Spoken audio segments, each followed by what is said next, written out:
We were just talking before the break about the killing of AJ Owens, a woman who knocked on, her neighbor talked really horribly to her children, threw skates to them, took their iPad. So when she went to bang on the door, the woman shot her through the door and killed her. 4 children are now motherless because of Florida.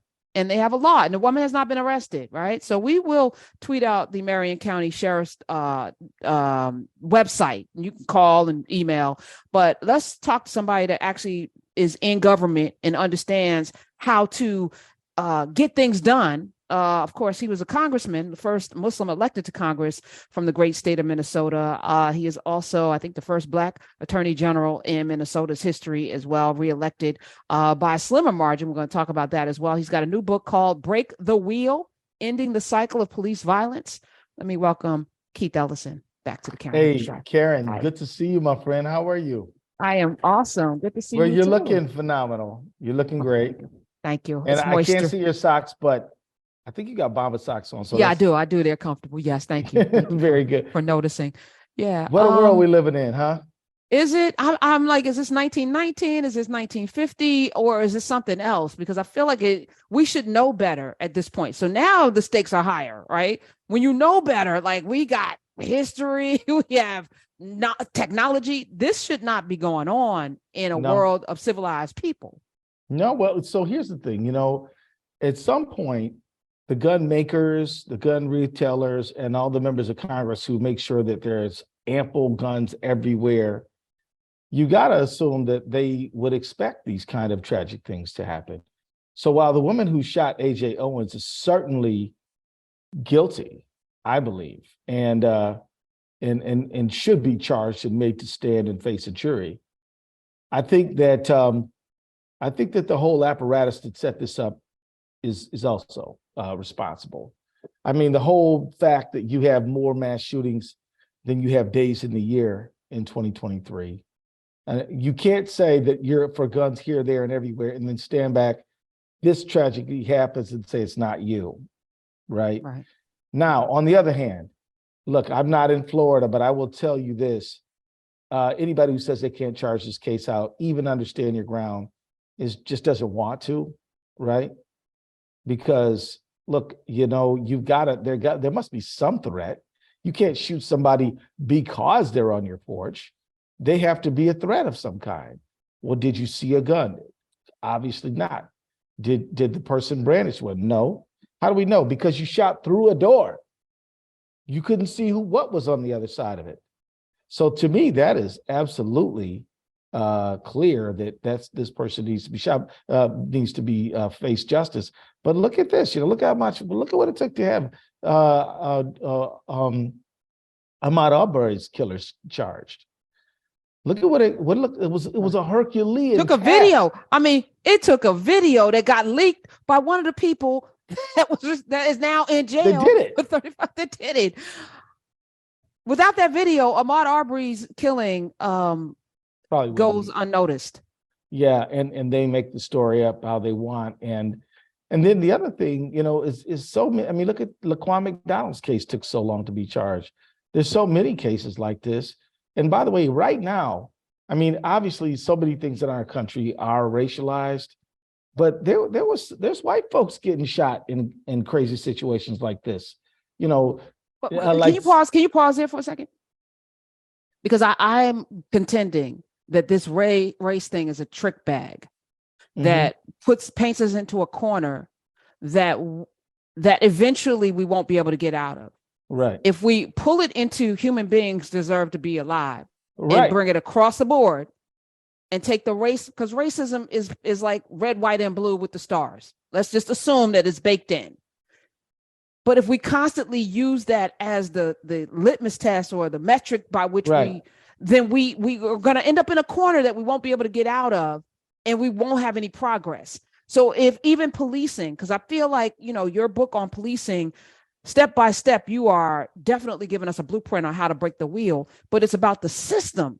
It's about the institution. It's not about race, because what happened to Tyree Nichols happened at the hands of Black men. What happened Yeah. to the brother in Baltimore who had his neck broken on that ride? Yeah, Those Freddie were black Gray. black Freddie Gray. officers. So clearly, race is baked in. So let's all assume that, but then start dealing with the humanity of it all, to the guns, and why we foment this fear that allow for people to feel like they need so many guns because it's scary out there. Well, let me tell you, I absolutely agree that this is an American problem. This is all of our problem. My fear about always obsessing on race is that it allows white people and others to think, oh, that's nothing I need to worry about. And it's something all of us need to worry about. Simultaneously, we do live in a country with 240 years of slavery, 100 years of Jim Crow, and 60 years of disparities in everything. Now, just because there's a disparity doesn't mean that white people or Latinos or Asian people are exempt. They certainly are not. I mean, the bottom line is, as you point out, you got the cheerleaders who were shot the other day. You know, I mean, these are two Texas cheerleaders shot after one opened the wrong door. And what about the people who showed up? I mean, this is outrageous, but still, two things can be true at the same time. Yes. One is that the people who create this atmosphere of ubiquitous guns, I think, are to blame, but also the person who shot AJ must be held accountable. All that needs to be factored in. And it's just creates an atmosphere of fear. And what does fear give you? Well, if you are politically ambitious and want to control everyone and everything, fear is a ladder. Fear and chaos are a ladder. You can climb them in order to achieve authority and dominance over others. So I am one who is suspicious of a public policy that makes sure that there are guns absolutely everywhere, are used flagrantly, frequently, and everything else. It's just a horrible situation. This mom, mother of four, shot and killed by a neighbor.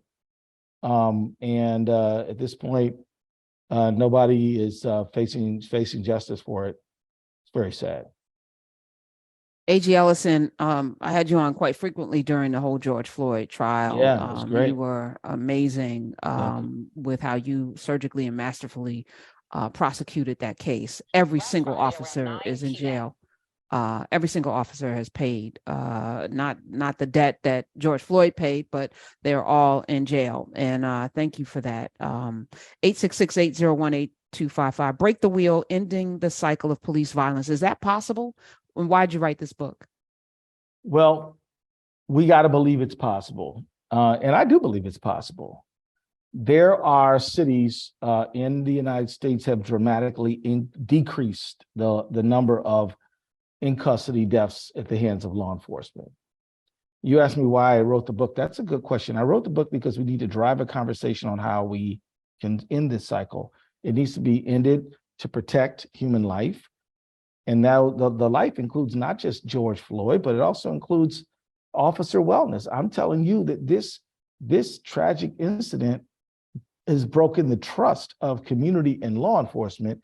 And it's very difficult to do law enforcement if you can't rely on people to come to you and say, I saw this happen, and our relationship allows me to share this critical information with you. People who commit crimes who are private citizens, they know which neighborhoods have a strained relationship between police and community. I mean, if I know that people in this neighborhood don't trust the police, I can shoot people here, I can sell dope here, I can do all kinds of criminal conduct here. Nobody cares because everybody is afraid of the police as they are of me. I'm telling you, crime goes up after significant police incidents, tragic incidents. And we all know that if we're paying attention.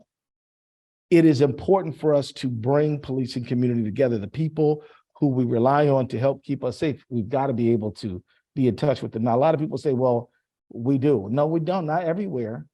And that's where these issues of low-income communities, communities of color, others have different kind of policing than other higher income white communities.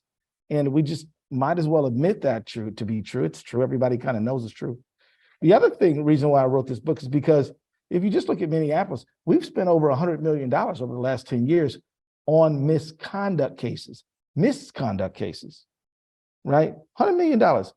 That's money that did not go into fixing potholes, did not go into extra lighting, did not go into front of it, helping small businesses improve their economic commercial viability. This is $100 million that did not go into community economic development, did not go into, I don't know, a water park for kids, for recreation. Did not go into $100 million in New York, California, Los Angeles, Chicago, Houston. They're paying more. And then also, when this happens, and there's all kind of research to support it, every few years, you're going to have a civil unrest. Every few years, if you don't do something about this problem, bam, there it is. Let's just name them. Civil unrest in Ferguson, civil unrest in Teaneck, New Jersey, civil unrest in Miami, civil unrest in Chicago, civil unrest in Minneapolis, civil unrest everywhere. When George Floyd was killed, it was the largest mass protest in American history. So for a lot of reasons, we need to end the cycle of police violence, and we can. What I say, Karen, is that if we prosecute crime, whether the person has a badge or not, and we hold people responsible for for obeying the work rules, then we make training something that everybody's taking seriously because they know that there's meaningful accountability. At this point, in a lot that, there's 18,000 police departments in America. Many of them are great departments. I don't want to impugn all of them. I know a lot of great cops, but I do want to say that in some of them, there are some departments where there's no real benefit to being a good cop and no real punishment to being a bad one, And so I'm not saying there's not good cops in these departments. There certainly are. But like, if you take Carrie L. Horn, you know this lady, Carrie L. Horn? Of course, Rochester, New York. Well, I think it was Buffalo, but it doesn't Buffalo, matter. yeah, no, you're right. Yeah. Buffalo, New York, her partner was being brutal to somebody. She stepped in, she lost her job, 15 years fighting to get her justice. So you can't tell me Carrie L. Horn's not a great cop. She's doing it. She arrested somebody herself that day. She does her job. You commit a crime, Carrie L. Horn's gonna put the cuffs on you. You're gonna go have to face justice. But Carrie L. Horn says it's not my job to punish you. I'm gonna take you to jail and then you're gonna be processed through the system. Her partner said, not only am I gonna arrest you, I'm gonna punish you too. And she intervened and said, whoa, whoa, whoa. And he started attacking her. She defends herself. She ends up, as you said, being the person who's punished. There's a lot of, and how many stories that we see that police officers, try to use restraint, try to de-escalate, try to do the right thing, and they end up being in trouble, not the one who's using excessive force, destroying the excellent reputation police departments should have. This is a situation that we can end the cycle of police violence. And I'll say this, Karen, if you don't mind me taking one more second here. A lot of folks will say, well, you see communities, where there's more violence between community members than involving the police. And you know what? That's true. But here's the thing. If I have a neighbor who does a violent act to me, I can call the police. Yeah, but if a police officer does an illegal violent act to me, I'm without. There's a reason the Fourth Amendment to the Constitution says government agents may not use unreasonable search and seizure against you. That's because it's a basic constitutional principle and human rights principle that arbitrary violence by the state is a serious problem when it comes to democracy itself. Violence from a private individual is a sad, unfortunate, terrible thing. And if you do it, you should be arrested, investigated, prosecuted. But what about when the state is doing it? Well, that's when it goes from crime to tyranny, right? And we don't want tyranny. We want democracy. And then, of course, there's the equal protection thing. George Floyd was treated as if he was beneath the law. Derek Chauvin was treated like he was above the law. So